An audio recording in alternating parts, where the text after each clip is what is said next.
extrapolated out to the United States out of Wuhan and Lombardy. Yeah.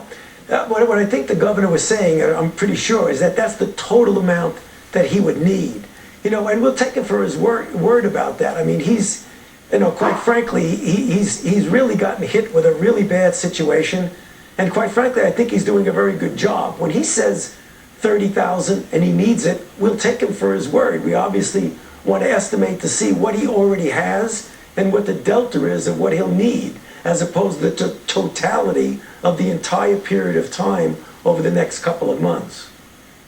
But the modeling that was done on, and correct me if I'm wrong, is by the Imperial College and the American Hospital Association, and it was devastatingly frightening. And that was about the peak that we have for ICU beds, the peak for the virus and the ICU beds that we'll need. But again, looking at the Wuhan data, that's the latest data that we have, aren't those new data points that have to be used to inform our decision making on this critical issue of overwhelming hospitals and how we have to stop that? So it's a long-winded question, but are we updating our modeling, Dr. Fauci, because this is the critical question of overwhelming our system? You know, Laura, we always do that. We always update the model. But the one thing we have to be really careful about, and I think everybody who's been involved in this, who has experience, knows that models are only as good as the assumptions that you put into the model. And sometimes there's a real great degree of variability with those assumptions. So although we reevaluate the models continually, we've got to be careful that they don't always predict exactly what we'll need. That's just a fact. But that's a pretty important data point, is it not? Because we're seeing, thankfully, the mortality rate decline as we test more people. And that's still terrible, but it's not perhaps as bad as that 3 and 4% number that was initially forecast. So that number of ICU beds that are needed, that's really one of, or if not one of the most critical questions that are outstanding. And if it's wrong, if the numbers are not right, then maybe that affects the decision making about when the country can gradually get back to business. You're absolutely right, Laura, and that's exactly right. FEMA is working closely with the state of New York to try and figure out exactly what they'll need at what time. I mean, if the totality is 30,000, what do they need now, next week, the week after? But you're right, those kind of models do help inform us.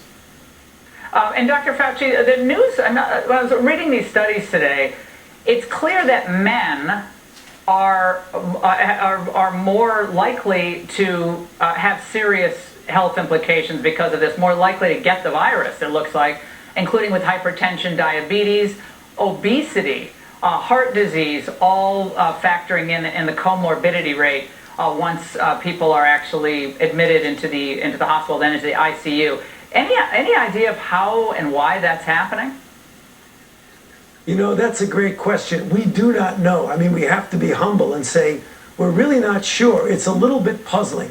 There may be some mitigating factors with men, that they have a greater incidence of some underlying conditions, perhaps high blood pressure, perhaps heart disease, perhaps with smoking and lung disease. We don't know. We don't really know precisely, but there are some hits that they may have some underlying factors that are a bit more than in women.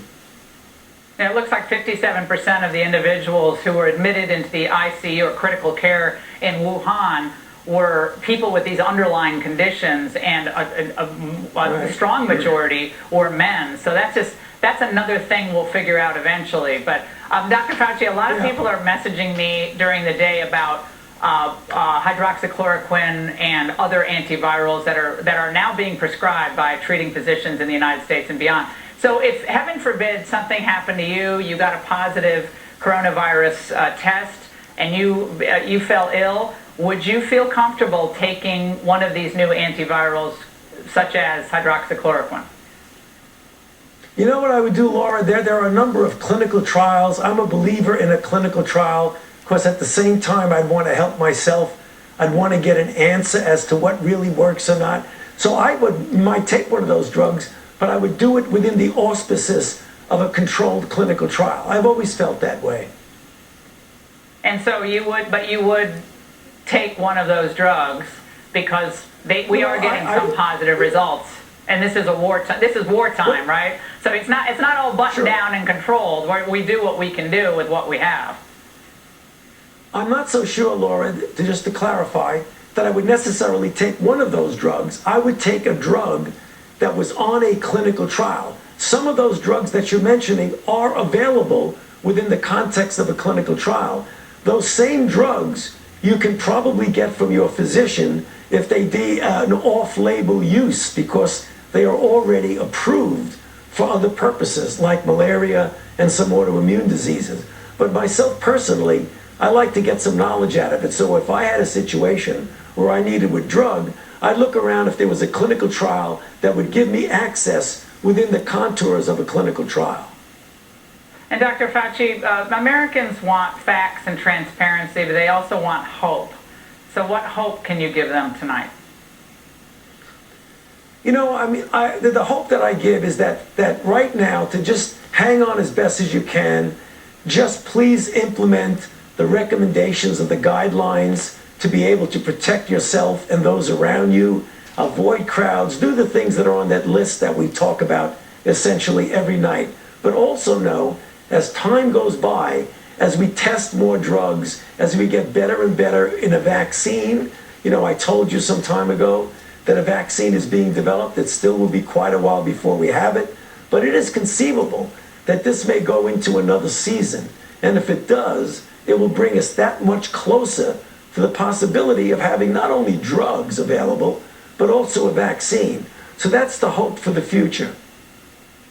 All right, Dr. Fauci, it's great to see you. Thanks so much for coming on tonight. Good to be with you, Laura. All right, and coming up, Andrew. Scientists and the medical professionals. Let's be clear, medicine is a science. Politics is an art.